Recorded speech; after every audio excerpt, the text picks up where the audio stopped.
When Carolyn Watts felt called to work as a doctor in a small village in Afghanistan, she went with fear and trembling. But when her body gave out after years of living in a hectic life and death environment, different kind of fear set in. She's here today to tell her dramatic story. Carolyn, thanks so much for joining us. Thanks so much for having me. You did amazing work in Afghanistan. Now, you come from a long line of missionaries in your family, but when God called you to go to this little village in the mountains in Afghanistan, what was your response? I was terrified. I felt really called. I wanted to go, and I was also terrified. Understandable.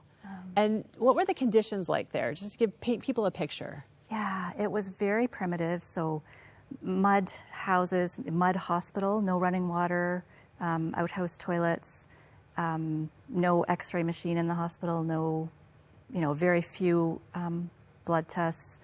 And the heating was either diesel dripped into a stove or animal dung burned for fuel in the hospital rooms, actually. Wow. So, yeah, very primitive. So you're trying to get used to these conditions, totally different culture, keeping your head covered, the danger that came even in those days in Afghanistan to be a Westerner. Now, what was it like in the hospital? Yeah, so very, very primitive there too. It's amazing what you can do without much. But we really were working without much. No anesthetic machine, no anesthetist. So any surgeries that I did, I had to put in the spinal anesthetic and then go and scrub and do the surgery. And that's a big part of your story because you trained in obstetrics and then you're doing all kinds of surgeries. Tell me about that.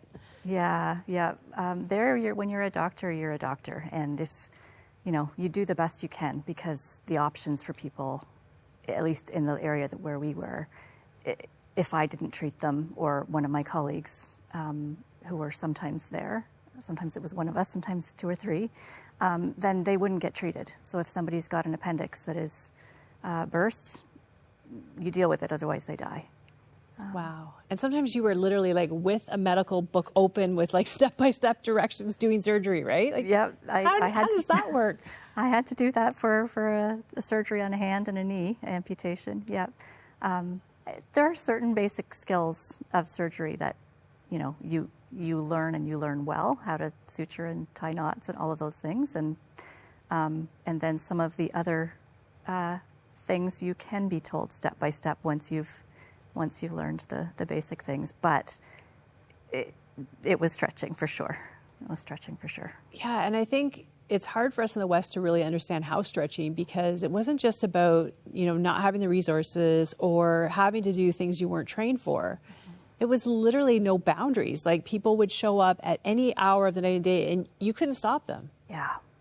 What was that like on your body? Like tell me about the level of exhaustion you were dealing with. And how many years were you there? I was there for 4.5 years. 4.5 years. Now tell me about that exhaustion. Yeah, it was pretty intense. I'm the kind of person that for one thing, I was the only obstetrician. So even when I wasn't on call, even when there was another doctor there and I wasn't on call, if there was an obstetrical emergency, I would get called to help. If it was something that they couldn't handle. So I never really relaxed, even when I wasn't on call. And also just never knowing when somebody was going to bang on your gate in the middle of the night, and once the police came to escort me, when I had refused to go up to the hospital to see a patient because I'd been called by the nurses there and they were happy that the patient was fine. I'd already seen them a few hours before. I said I didn't need to come. And so I declined, and apparently they were powerful enough that the police came and escorted me to the hospital to see them. So it was a pretty intense sense of kind of always on. And part of that was the actual situation, and part of that was me and my personality and how heavily I carried responsibility for the needs of the people around me. And you were a real caregiver in your heart to them too. I really did care deeply about them and wanted to do the best that I could. Completely understandable. I mean, if it's like I'm going to either get a great night's sleep and someone's going to die, or I'm going to get up, like what choice did you actually really have in most of those situations, really? Yeah. I mean, many of the many of the situations weren't that urgent, but the people felt that they were. And I didn't always know if they were until I got up there. So absolutely, that's part of who I am and part of who you're trained to be as a doctor, that you go when you're called. So years of never getting a day off, never sleeping through the night, having to see very traumatic things, many times people dying because you didn't have the medicine or the machine or, the people available to do the work. How is that impacting you? Yeah, so just to clarify, I did sometimes get it to sleep through the night. I don't want it to be worse than it was.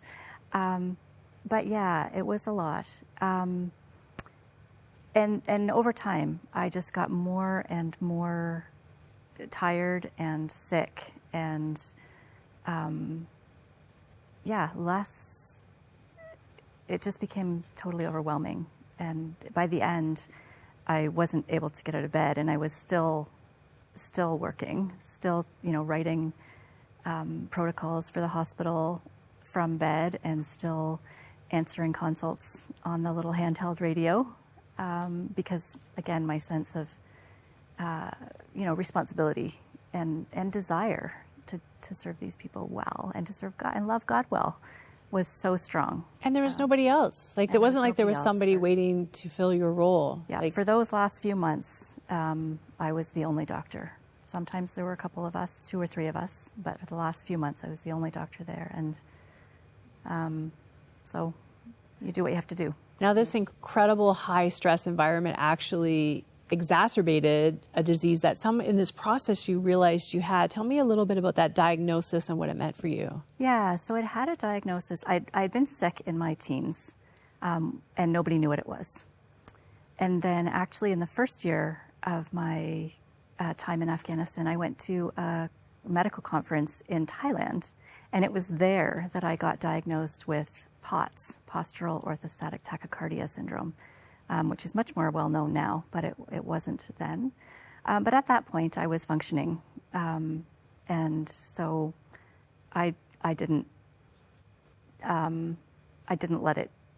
I was already there. I didn't let it shake my sense of call.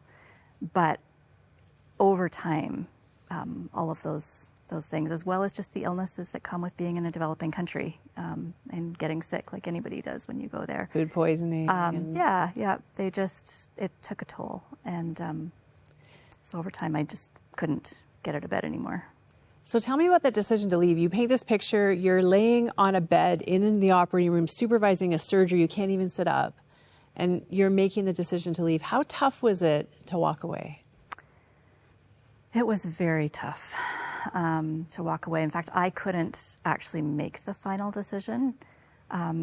The way that God ordained it, it was lovely that it had been already planned for months that somebody from my organization who was in a position of authority over me was going to be visiting during those weeks that I was so sick.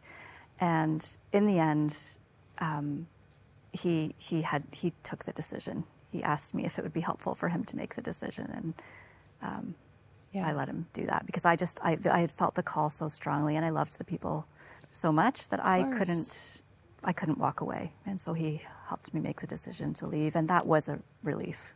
Now, you wrote about your whole journey, and this is a fascinating book called Risking Rest, and this is all about finding God's rest, coming out of that intensity and that drivenness that you had to respond to needs. Tell me about that journey. Yeah, God was so gentle with me in that process. Even, I was at my lowest by that point. I could barely get out of bed, even to crawl to the bathroom. But on the way home, even in the stops, staying with somebody, and then in the flight on the way home, I sensed God just drawing me close and letting me hear his heartbeat. Just that he loved me and that he cared about me, and that he was inviting me to rest in his love. And I needed that so badly. And I wasn't actually able to rest without him making that possible. That was a big journey. I mean, you had to give up your medical license in the end, and just untangling your identity from what you did. How tough was that, and how key is that to rest? That was huge for me. That took years. I didn't think my identity was so tied up in what I did, but it was as I lost it, as I lost my ability to be a doctor and to be, someone working in that needy place, that I realized I didn't feel like I had anything to give anymore. I didn't feel like I mattered when I wasn't giving. And so for God to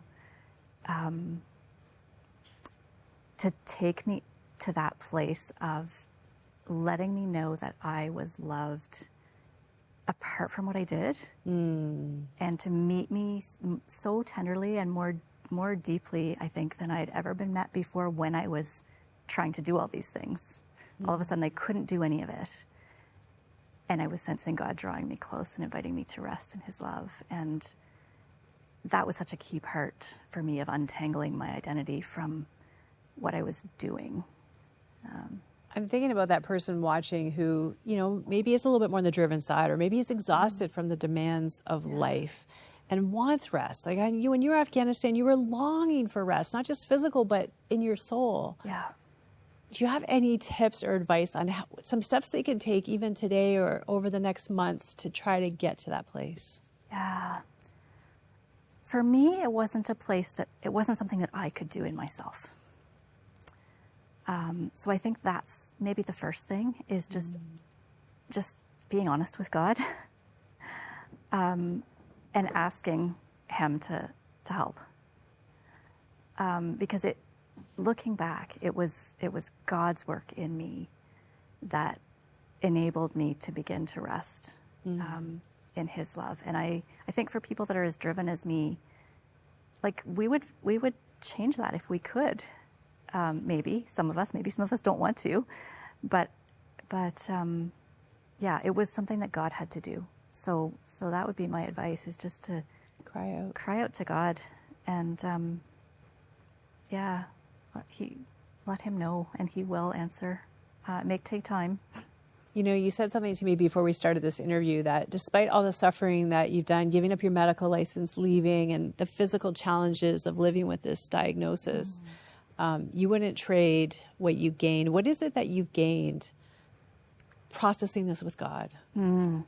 So much, but the core of it, I think, is knowing that God actually loves me and not just what I'm doing. That is the absolute place of rest. Yeah. The book is Risking Rest. Carolyn Watts, thank you so much for telling a little bit of your story. You're going to have to get the book, right? There's a lot more in it. There's a lot. And if you're watching this and you're weary and you're tired and you don't feel that God loves you at this moment, you don't feel his presence, and you just can't find that rest, I would encourage you to do what Carolyn said. Cry out to him. Say, I need your help to rest. I can't do it. Many times we can't do it. We're running on the inside. And if you want someone to pray with you, we would love to do that. Some of the most beautiful souls are picking up those phones 24 hours a day. We'd love to pray with you. That number is 1-866-273-4444. You can email us at prayers@crossroads.ca. It would be our privilege to pray for you.